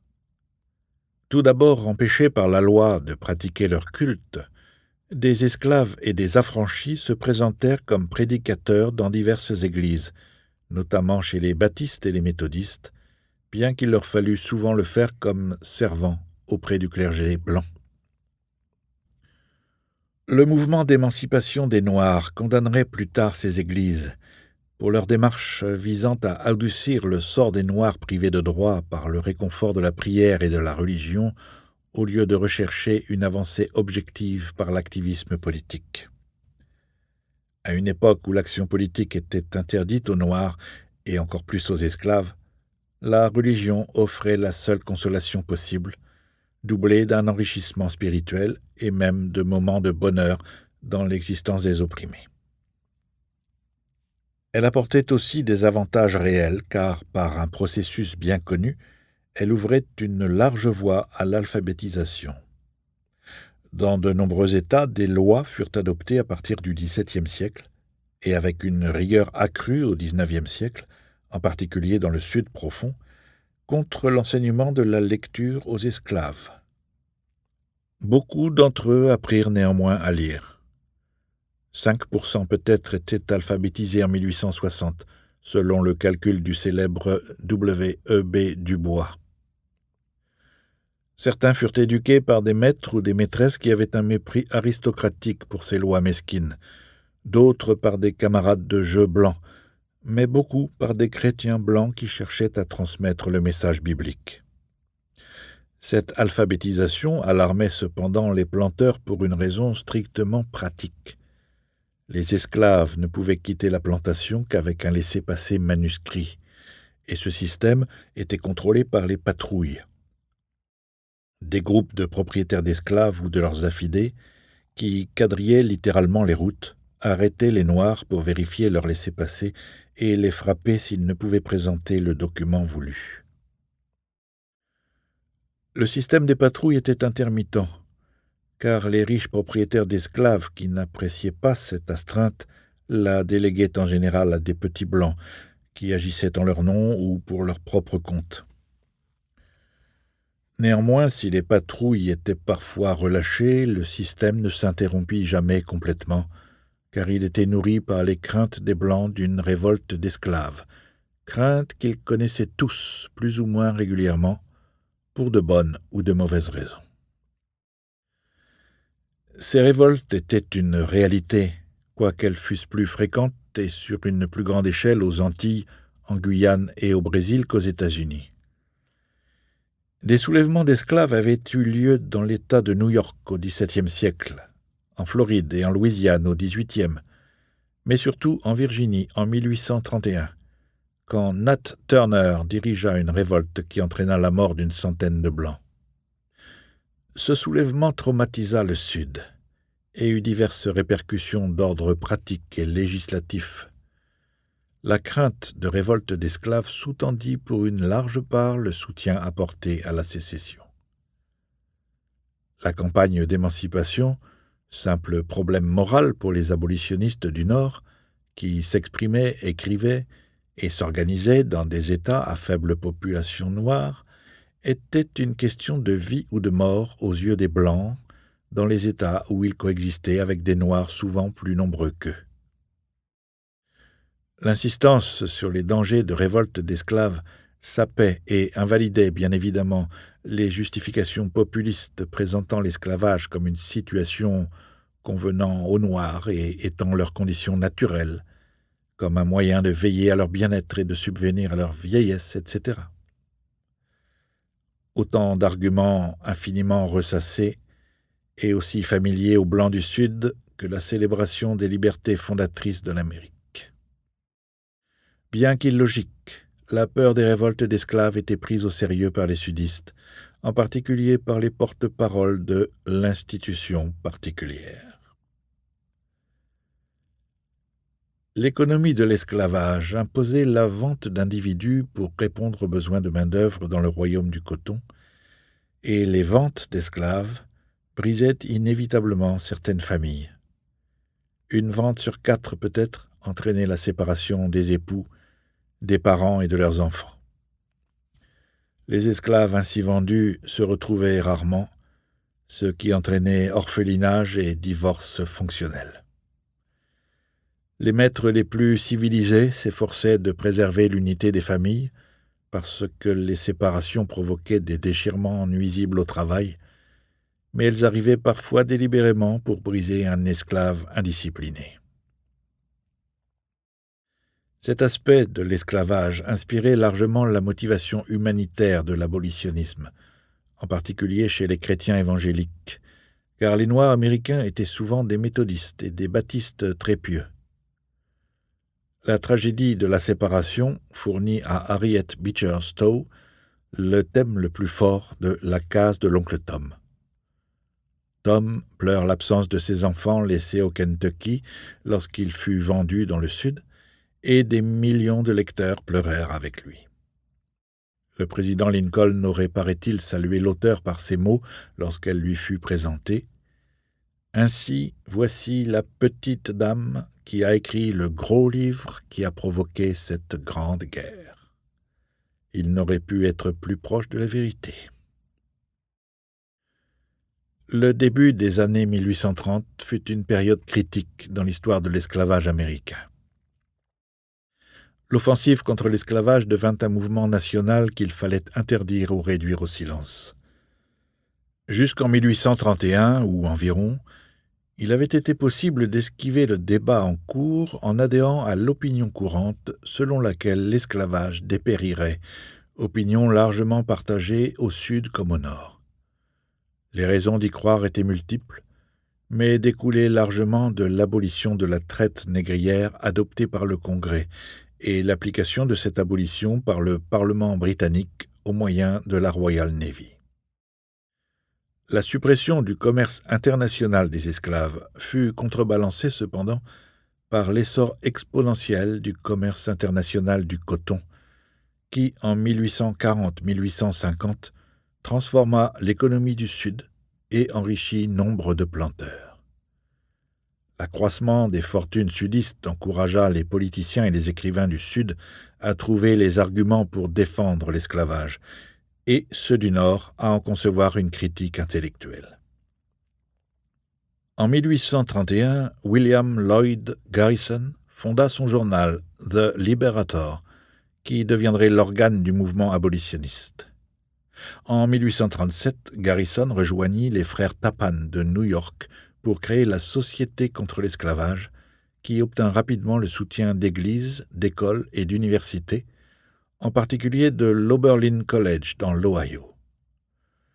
Cependant, le mouvement abolitionniste prit corps au moment des affaires d'esclaves fugitifs qui occupèrent tant d'espace dans les journaux dans la décennie précédant le déclenchement de la guerre de sécession.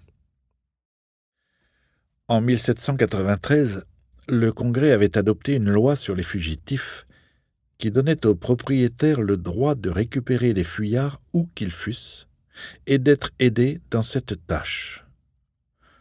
En 1850, une loi encore plus rigoureuse sur les esclaves fugitifs fut votée par le Congrès, et son adoption inaugura une vague d'affaires au cours desquelles des fugitifs ayant trouvé asile au Nord furent pourchassés par des propriétaires, parfois avec le secours d'hommes de loi, qui se retrouvèrent eux-mêmes confrontés à des militants anti-esclavagistes, agissant souvent au nom d'une loi sur la liberté individuelle votée dans plusieurs États après 1850. En 1860, malgré des accalmies et des reculs nordistes sur cette question, l'esclavage avait acquis au Nord une image détestable. La plupart des nordistes, malgré leur phobie indéniable des Noirs, avaient honte que leur pays, seul au nombre des grandes nations du monde occidental, continuât à autoriser cette pratique et, sans s'accorder sur la façon d'atteindre cet objectif, souhaitaient voir l'institution disparaître. Beaucoup de sudistes, quoique pris dans l'économie de l'esclavage dans laquelle leur monde et leurs moyens d'existence se trouvaient imbriqués, concluaient avec sincérité que l'esclavage leur était un fardeau et que, paradoxalement, les propriétaires d'esclaves étaient eux-mêmes esclaves du système et soumis par lui à un mode de vie qui mobilisait tout leur temps et toute leur attention. Certains d'entre eux, qui se battraient très énergiquement pour la Confédération, se plaignaient même fréquemment de la perte de liberté que leur imposait leur devoir de propriétaire d'esclaves. L'institution particulière, disait-il, était le plus exigeant des maîtres. Néanmoins, une majorité de sudistes étaient prêts à se battre pour la défendre. Le problème était de savoir combien de nordistes étaient disposés à s'y opposer. Au début, après les premiers affrontements de 1861, les futurs soldats commencèrent par diaboliser leurs adversaires. Pour les sudistes, les hommes de troupes nordistes étaient bien sûr des Yankees, mais aussi des mercenaires, des Essois dans le parler américain, ou des réguliers, terme péjoratif qui remontait à la guerre d'indépendance contre les Britanniques. Pour les nordistes, les hommes du Sud étaient des Secesh, pour sécessionnistes, mais aussi des sauvages et des brutes, ainsi que des traîtres et des rebelles. Le terme de rebelle était certes un qualificatif exact, et rapidement le confédéré devint un Johnny Reb pour le soldat de l'Union, qui à son tour fut dénommé Billy Yank. Yankee avait un sens géographique mais aussi qualitatif. Il évoquait un puritain froid et étroit d'esprit, tout ce dont le sudiste se jugeait éloigné. Les sudistes instruits préféraient s'imaginer en cavalier, en personnage d'un roman de Walter Scott, l'écrivain à qui Mark Twain, en plaisantant à demi, attribuait la cause de la guerre de sécession. Le spectre d'un soulèvement d'esclaves était constamment agité par les alarmistes et par les partisans acharnés de l'esclavage. Néanmoins, quelle qu'ait été la recherche de motivation de part et d'autre lors des combats, il demeurait et il demeure difficile encore d'expliquer pourquoi la situation tourna au conflit armé plutôt qu'à une continuation de la vieille dispute sur l'esclavage qui avait hanté les esprits au nord et au sud au cours des 40 années précédentes. Les Yankees étaient enclins à demander aux rebelles pourquoi ils combattaient. L'un d'entre eux, capturé en Virginie, répondit « Parce que vous êtes ici ». C'était, et c'est encore, une réponse valable. On dit souvent que la guerre fut un conflit entre deux Amériques, un vieux sud agricole et un nord jeune et industriel naissant. C'est en partie vrai. Dépourvus d'industrie pourvoyeuse d'emplois, un plus grand nombre de sudistes que de nordistes, nous l'avons vu, étaient des ruraux qui travaillaient la terre. Néanmoins, les deux armées furent essentiellement recrutées dans des communautés agricoles, et les professions des soldats étaient, comme on l'a dit, très semblables. Bell Irvin Willey, dans son étude consacrée à Johnny Reb, a découvert que sur 9000 soldats dans 28 régiments confédérés, alors que la moitié d'entre eux se décrivaient comme fermiers, 474 s'étaient inscrits comme étudiants, aussi bien en secondaire qu'à l'université, car nous savons qu'un maître au moins ferma son école au début de la guerre et conduisit ses élèves se faire enrôler. Dans l'échantillon de Willey, On compte également 472 ouvriers, 321 employés, 318 mécaniciens, 222 charpentiers, 138 commerçants et 116 forgerons. Les autres corps de métier représentant plus de 50 recrues étaient les marins, les médecins, dont la plupart durent servir comme chirurgiens, les peintres, les enseignants, les cordonniers et les juristes. Certains se décrivaient comme gentlemen, issus sans aucun doute de la classe des planteurs, et les officiers élus les jugèrent souvent difficiles à commander. L'examen par Willet des registres de conscription des 12 000 soldats unionistes révèle un ensemble presque exactement semblable de professions et du nombre d'hommes les pratiquant, avec une différence: davantage de nordistes étaient enseignants ou imprimeurs, preuve d'un niveau d'alphabétisation plus élevé dans les rangs de l'Union. Autre catégorie mieux représentée au nord qu'au sud, les individus nés à l'étranger. En 1860, 1 million d'Allemands vivaient dans les États du Nord, la plupart ayant fui la répression au lendemain de la Révolution de 1848. Ces hommes et leurs descendants nés en Amérique, qui parlaient peut-être encore allemand, représentèrent 200 000 des 2 millions de soldats de l'armée de l'Union. Le second contingent d'origine étrangère le plus important était celui des Irlandais, au nombre de 150 000. Ils parlaient bien entendu anglais, tout comme les 45 000 Anglais de naissance et la plupart des 50 000 Canadiens. Les effectifs correspondants pour la Confédération n'ont pas été établis séparément, mais on sait qu'Irlandais, Allemands, Italiens et Polonais se comptaient par dizaines de milliers. Cependant, le soldat confédéré typique, s'il est possible d'en définir un, était anglophone et d'ascendance britannique, anglaise ou irlando-écossaise. Beaucoup d'immigrants allaient se déclarer violemment hostiles à la conscription lors de sa création en 1863. La plupart des New-Yorkais qui, cette même année, pillèrent, incendièrent et se battirent dans les rues au cours des effroyables émeutes dites de la conscription étaient des Irlandais qui assimilaient le service dans l'armée à l'oppression britannique. Les soldats des deux camps étaient suffisamment semblables pour fraterniser à la moindre occasion, aux grandes dames de leurs officiers, souvent sous prétexte d'échanger du tabac rebelle contre du café Yankee. À la bataille du mont Kennesaw, en 1864, un des soldats de Sherman nota: « Nous fîmes un marché de ne pas tirer sur eux s'ils ne tiraient pas sur nous, et ils tinrent parole.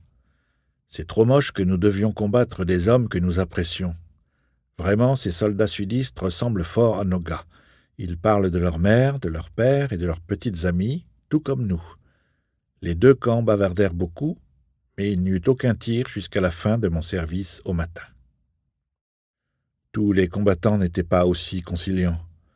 Le sergent Day Elmore écrivit d'Atlanta, non loin de là, en juillet 1864, « Les gars se sont regroupés à plusieurs reprises pour troquer du café contre du tabac, mais je ne les aime pas, et je n'ai pas pu leur serrer la main comme certains des gars l'ont fait. » Plus tôt, au cours de la guerre, Billy Young avait maudit Johnny Reb comme le pire des adversaires et l'ennemi de la liberté conquise sur les Britanniques par les pères fondateurs. Que nous révèlent des États-Unis d'alors les sentiments des soldats en uniforme bleu ou gris? L'énorme étendue du continent était encore très peu colonisée. Beaucoup d'États modernes n'étaient pas nés, de sorte que l'Idaho, le Wyoming, l'Oklahoma et l'État de Washington n'existaient pas, alors que l'Utah et le Nouveau-Mexique étaient encore des territoires qui seraient partiellement intégrés à des États admis plus tard dans l'Union. Beaucoup de villes, Bismarck, Pierre, Omaha et Helena, n'étaient encore que des zones non bâties. La plupart des vastes plaines qui s'étendent du Mississippi aux montagnes rocheuses demeuraient le domaine des bisons et des Indiens qui les chassaient, car elles paraissaient peu propices à la colonisation, au point que les premiers géographes américains parlaient du grand désert américain, sans savoir qu'elle se révélerait très fertile une fois irriguée. Ce que Billy Young et Johnny Reb remarquaient dans le paysage de l'autre, c'était l'aspect différent que leur style respectif d'agriculture imposait à la terre. Aux lignes de division, comme la rivière Tennessee, les nordistes remarquaient que la berge au nord descendait vers l'eau comme un jardin, alors qu'en aval, la rive sud semblait mal entretenue. Les soldats nordistes se montrèrent aussi très critiques à propos de la terre en Virginie et écrivirent chez eux qu'entre des mains nordistes, elle aurait été bien plus productive. Jesse Wilson, un soldat d'un régiment du Maine, écrivit de Virginie à sa mère en 1862 « Entre les mains de gens de Nouvelle-Angleterre, ce pays pourrait être transformé en jardin. » Les méthodes agricoles étaient différentes. Les fermes nordistes étaient en général de petites exploitations familiales dévolues aux cultures de rapport, alors que celles du Sud étaient des exploitations de subsistance ou des domaines à main-d'œuvre noire. Dans l'un et l'autre cas, les sudistes ne leur accordaient pas le soin que les propriétaires du Nord portaient à leurs parcelles chéries. Les nordistes méprisaient également les villes du Sud, qu'ils jugeaient souvent petites, exiguës et mal bâties. Ils se plaignaient que leurs rues fussent sales et leur aspect général vieillot, terme courant de critique dans les lettres qu'ils envoyaient chez eux. Ils critiquaient également les sudistes eux-mêmes, qui, selon eux, étaient peu instruits et s'exprimaient mal. Selon Belle Irvine Willey, qui a lu des milliers de lettres et des centaines de journaux intimes pour composer ces merveilleux portraits de simples soldats, du Nord et du Sud, la différence d'esprit et de tempérament entre Young et Reb reflétait des différences entre les deux sociétés. Johnny Reb était un correspondant gai, qui envoyait des blagues ou décrivait des incidents comiques à sa famille plus fréquemment que son homologue nordiste. Il était plus direct dans l'expression de son affection, et ses descriptions des batailles étaient plus pittoresques. Billy Young était plus politique. Il exprimait des vues sur les élections à venir, ce que le sudiste n'eut pas l'occasion de faire, car la Confédération n'organisa qu'une élection présidentielle entre 1861 et 1865. Et il était en général moins porté à exprimer ses opinions sur la conduite de la guerre et le gouvernement.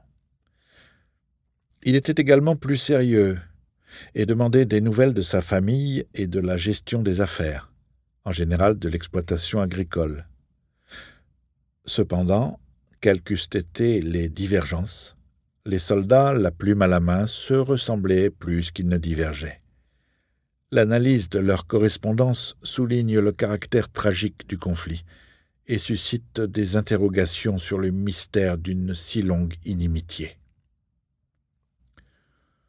Au cours des années qui précédèrent 1860, le Nord et le Sud, qui n'étaient pas vraiment dissemblables à l'époque de l'indépendance, s'étaient beaucoup éloignés l'un de l'autre. La différence n'était pas simplement d'ordre économique, industrialisation au nord avec extension agricole à l'ouest au-delà des Appalaches et singularité persistante au sud. Elle était sociale, entre une région complètement libre et une région en partie asservie. C'était là l'argument de Lincoln dans ses fameux propos sur la maison divisée.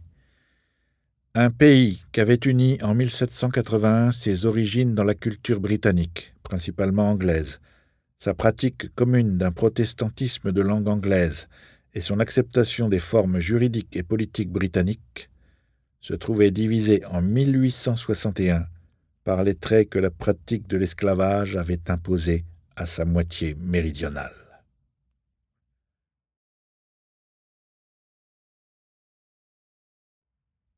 La guerre aura-t-elle lieu ? En décembre 1860, les États-Unis vacillaient au bord de la rupture, certainement, mais de la guerre civile, on peut en douter. Les propos enflammés emplissaient les colonnes des journaux du Nord et du Sud, ainsi que les débats dans les chambres législatives des États ou de la nation. Jusqu'où ce langage de la violence pousserait-il ceux qui s'exprimaient alors avec passion ? Le 20 décembre, une convention en Caroline du Sud déclara sa sécession d'avec les États-Unis, créée 80 ans plus tôt par la déclaration d'indépendance des 13 colonies britanniques et par leur promulgation ensuite d'une constitution commune. Cette sécession fut rapidement suivie de celle du Mississippi, de la Floride, de l'Alabama, de la Géorgie, de la Louisiane et du Texas. Cette scission eut lieu alors qu'Abraham Lincoln venait d'être élu président des États-Unis. Le Parti républicain et lui l'avaient emporté sur un programme qui s'opposait à l'esclavage, et nombreux étaient ceux dans le Sud à conclure que sa présidence menaçait de mettre fin à l'institution particulière qui, selon eux, définissait leur mode de vie et étayait leur prospérité. La sécession garantissait les moyens de préserver ces deux choses. Elle n'impliquait pas pour autant la guerre et ni le Sud ni le Nord, d'ailleurs, n'entreprirent à cette date les moindres préparatifs pour un affrontement armé. En outre, comme les têtes les plus froides le reconnaissaient au Sud, ni Lincoln ni son parti républicain ne proposaient l'abolition, la fin légale de l'esclavage par un amendement à la Constitution, qui permettait indirectement l'esclavage sans l'entériner de façon positive. Ce sur quoi insistaient Lincoln et les républicains, et en fait un grand nombre de nordistes, c'était que l'esclavage ne devait pas être étendu au territoire, ces vastes espaces de l'Amérique du Nord qui appartenaient à l'Union mais n'étaient pas encore organisés en États. Malheureusement, beaucoup dans le Sud s'étaient convaincus que leurs États ne pouvaient survivre que si l'on instaurait l'esclavage dans les territoires. La question avait déjà causé beaucoup de troubles juridiques, politiques et constitutionnels aux États-Unis, et elle suscitait dans certains territoires, en particulier au Kansas, d'âpres et violents conflits. Les partis favorables à l'esclavage étaient prêts à tolérer la violence ou les passions qui la sous-tendaient, si tel était le prix à payer pour étendre l'esclavage à l'Ouest. Les partis anti-esclavagistes prévoyaient qu'une telle extension renforcerait le pouvoir sudiste au Congrès et, croyaient-ils, saperait les principes de liberté politique et économique fondateurs des États-Unis. En décembre 1860, les implications de la crise restaient encore indiscernables. Si certains parlaient de guerre, cela demeurait une éventualité, non une certitude fatale. 60 ans plus tôt, rares auraient été ceux à parier que l'esclavage provoquerait une crise susceptible de menacer la paix intérieure de la nation. En 1860, l'attachement du Sud à cette pratique s'expliquait par le rôle des esclaves dans la culture et le traitement du coton brut. En 1800, 70 000 balles seulement de fibres de coton avaient été produites, contre plus de 4 millions en 1860. Le nombre d'esclaves avait augmenté en proportion, passant de 700 000 au premier recensement de 1790 à 4 millions en 1860, chiffre dû en grande partie aux naissances, car la traite négrière avait été abolie en 1807. L'augmentation de la production avait diverses origines, dont l'invention de l'égreneuses qui faisait gagner du temps et alléger le travail. Les terres riches de l'Alabama, du Mississippi et de la Louisiane donnaient également des récoltes plus abondantes à un moment où les zones traditionnelles de culture en Virginie et dans les Carolines devenaient stériles. Le développement de souches à fibres courtes permit aussi d'exploiter des régions impropres à la plantation de variétés à fibres longues. L'expansion de la culture fut encouragée par la demande croissante en Europe, où la révolution technologique faisait naître, en Grande-Bretagne, en Belgique et en France, une industrie mécanique de la filature et du tissage. L'augmentation de la demande engendrait un besoin croissant de main-d'œuvre servile, auxquels répondaient les propriétaires d'esclaves, également éleveurs d'esclaves dans le Sud, et qui, malgré l'interdiction frappant la traite, réalisaient des profits importants en vendant sur le marché intérieur des esclaves nés en Amérique, à des prix en inflation constante dans la première moitié du siècle.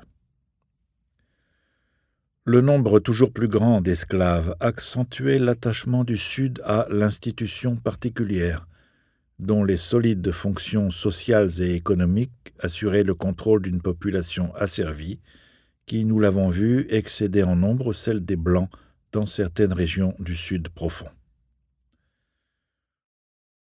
Au cours des années 1850, alors que la population enflait grâce à l'immigration de millions de colons européens, dont beaucoup se joignirent aux Américains de naissance qui migraient vers les terres fertiles du Midwest, l'esclavage devint un vrai sujet politique.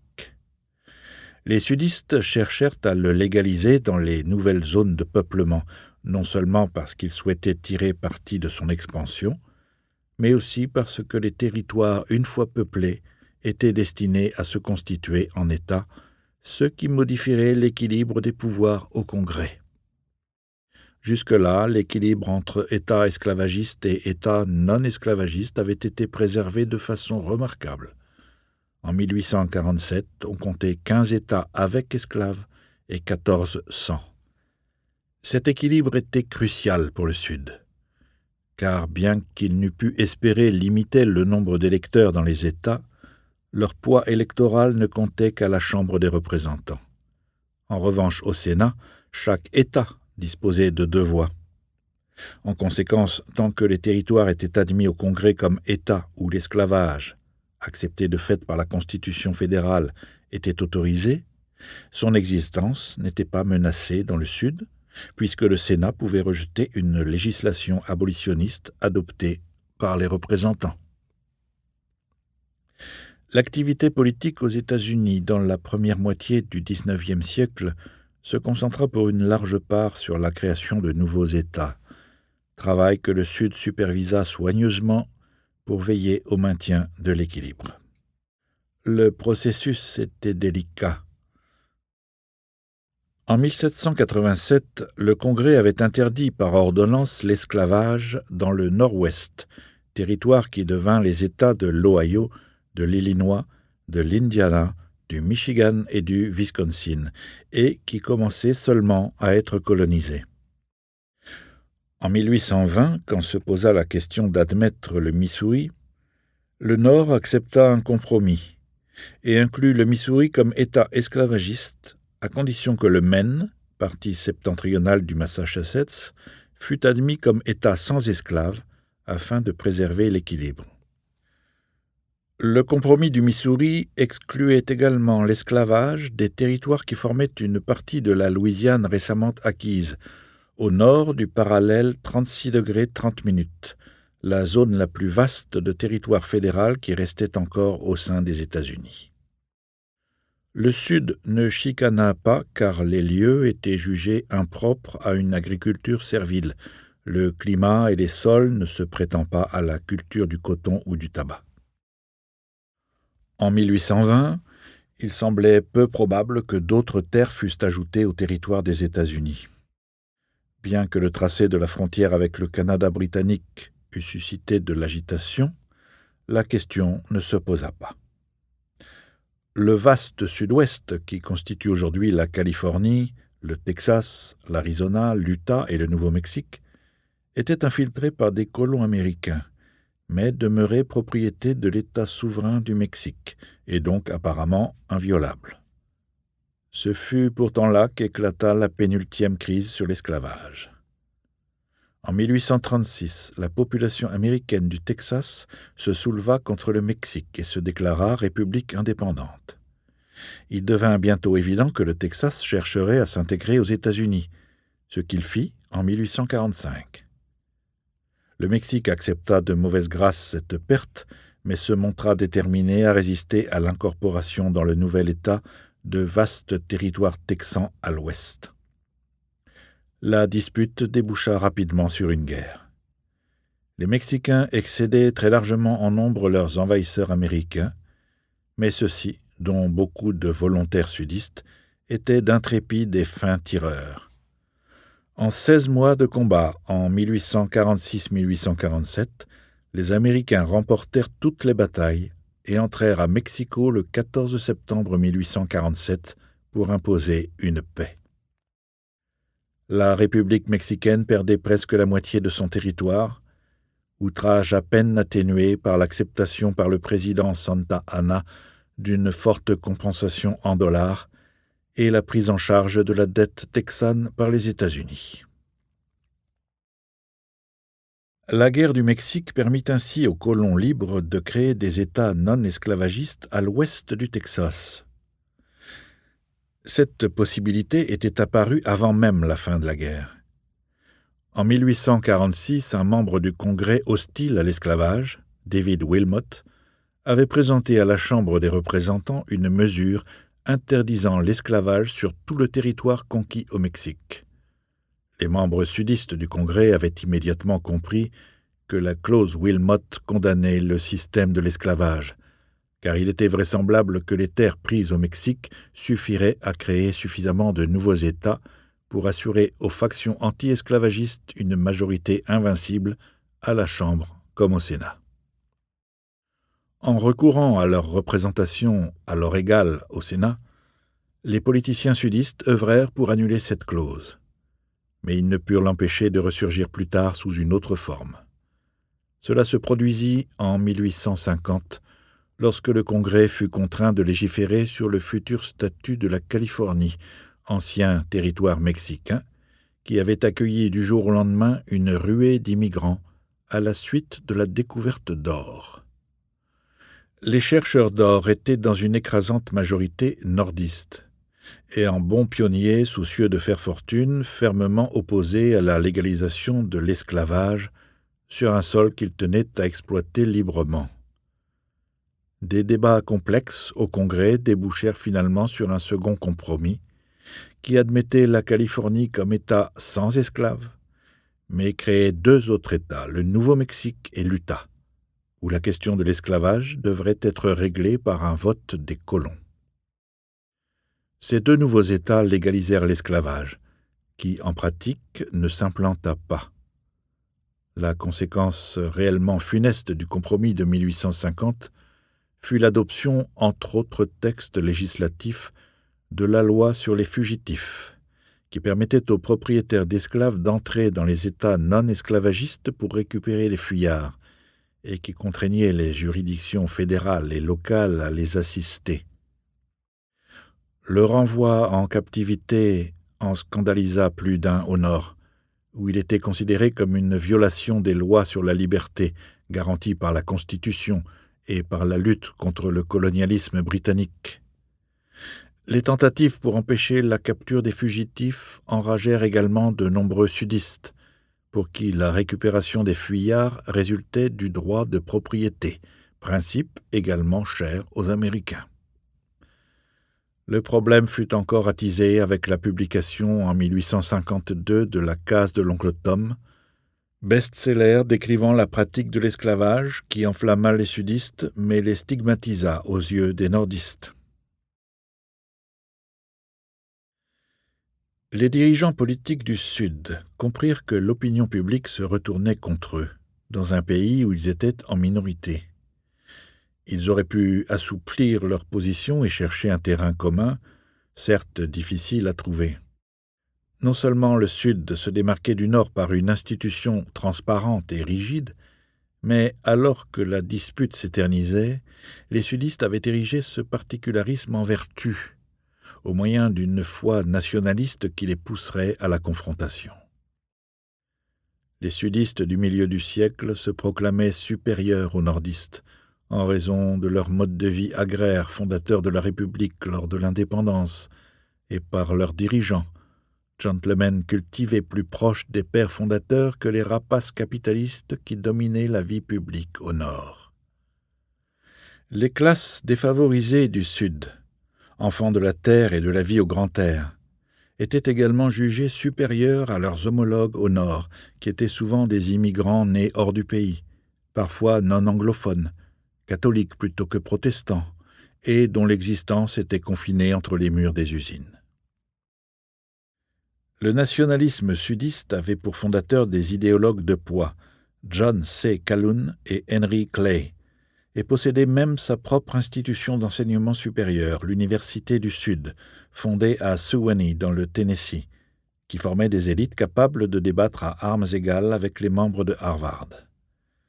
Les nordistes prirent cet établissement suffisamment au sérieux pour le raser peu après le début de la guerre. Confronté à une hostilité croissante du Nord et enflammé par la conviction passionnée d'une juste cause, la classe politique sudiste, après le compromis de 1850, chercha délibérément à défier le Nord sur la question de l'esclavage. En 1854, Jefferson Davis, secrétaire à la guerre dans le cabinet de Franklin Pierce, convainquit le président de soutenir l'abrogation du compromis du Missouri interdisant l'esclavage dans les territoires au nord du 36e parallèle.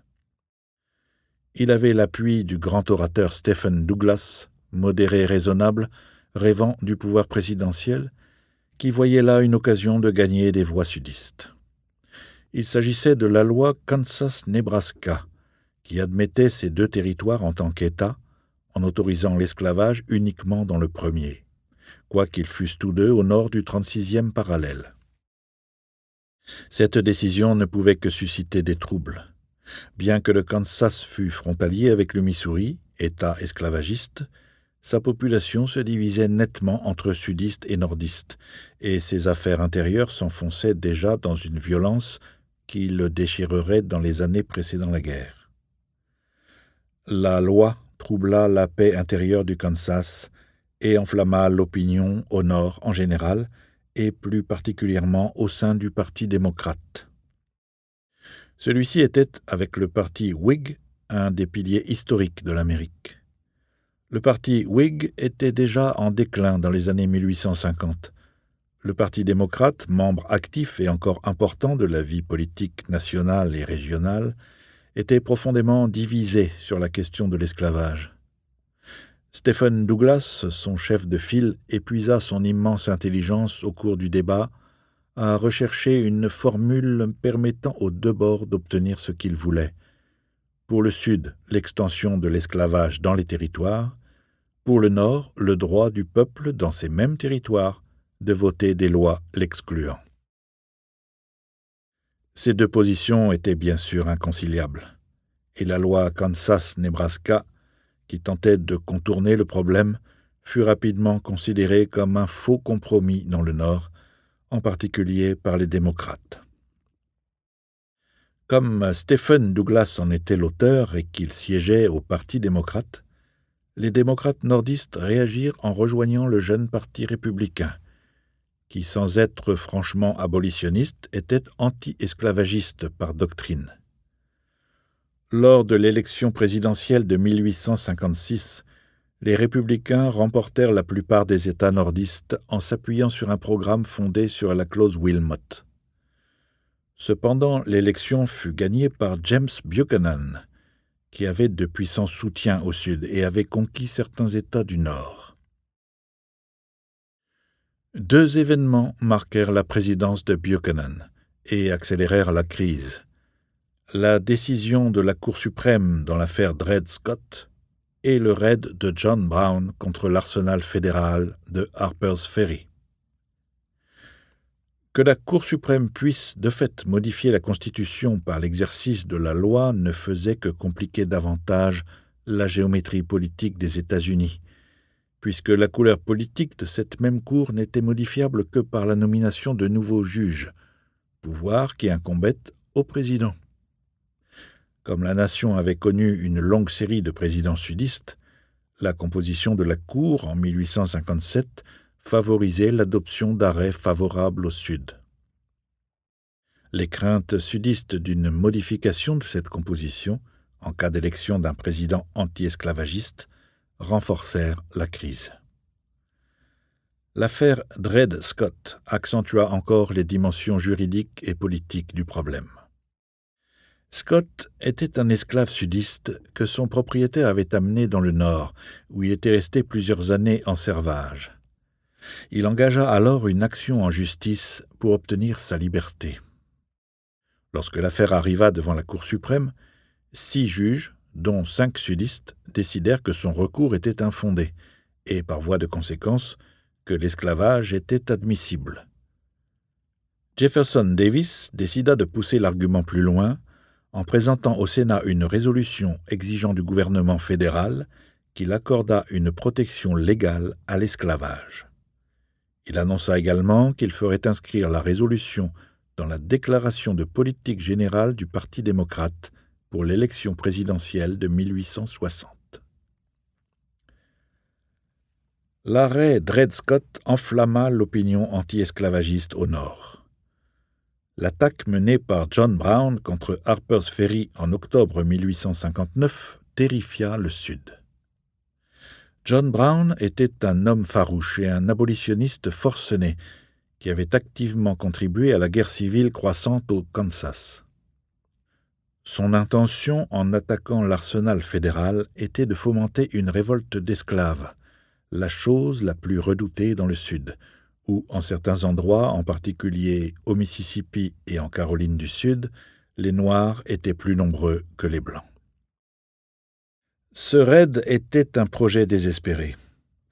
John Brown ne commandait que 18 hommes, et quoiqu'ils eussent trouvé l'arsenal sans défense, une force gouvernementale conduite par le colonel Robert E. Lee, assistée du major J. E. B. Stuart, 2 officiers qui s'élèveraient à un rang éminent au cours de la guerre à venir, ne tarda pas à les cerner. John Brown, condamné pour haute trahison et meurtre, fut pendu avec 6 de ses compagnons. Bien que sa vie peu recommandable en fût indigne, on le salua bientôt dans le Nord comme un martyr de la cause abolitionniste, et le chant composé en mémoire de sa mort deviendrait un des hymnes de marche de l'armée de l'Union pendant la guerre. D'autres explosions de violence avaient eu lieu, certes moins extrêmes, et de nombreuses menaces de troubles avant l'attaque de Harper's Ferry. Charles Sumner, sénateur du Massachusetts, avait été assommé à coups de canne au Sénat même par un collègue de Caroline du Sud. Le port d'armes était devenu chose banale au Congrès, tout comme les pugilats et les insultes. Au cours d'un long débat sur l'élection du président de la Chambre des représentants, on s'attendit à un échange de coups de feu, et le gouverneur de Caroline du Sud écrivit à un membre du Congrès pour proposer d'envoyer des troupes à Washington en cas de trouble. La situation n'en arriva pas là, mais la vie politique devint très agitée. 1860 était une année d'élection présidentielle et donc de convention des partis. La convention démocrate fut la première à se réunir à Charleston, en Caroline du Sud, endroit peut-être le moins susceptible de produire un effet pacificateur. Stephen Douglas espérait être désigné et jugeait cela légitime.